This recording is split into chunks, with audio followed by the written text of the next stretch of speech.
Story about the lion and the hare. Once upon a time there lived a lion in the jungle.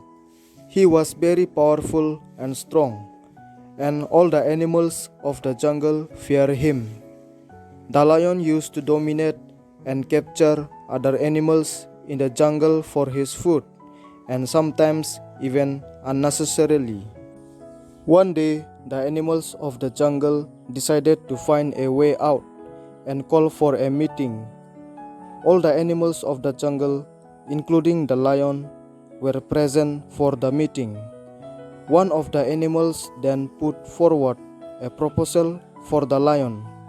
They asked the lion to stop hunting down the animals in the forest, and in return, they would send one animal a day to his den, where the lion could eat as his food. The lion agreed, but placed a condition. If the animal did not reach his den in time, he would hunt down each animal of the jungle. The animals agreed to his condition. One day, it was the hare's turn to go into the lion's den. He didn't want to die, so to save his life, he quickly came up with a plan.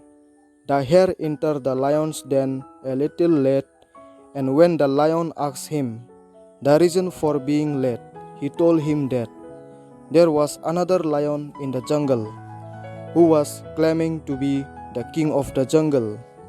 Hearing this, the lion got angry and demanded to see the other lion.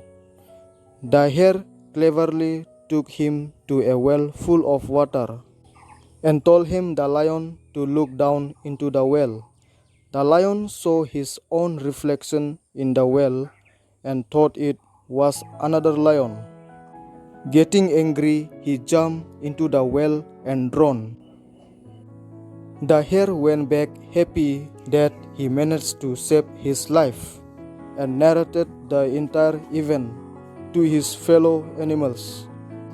Moral of the story is, it doesn't matter if you're tiny or weak.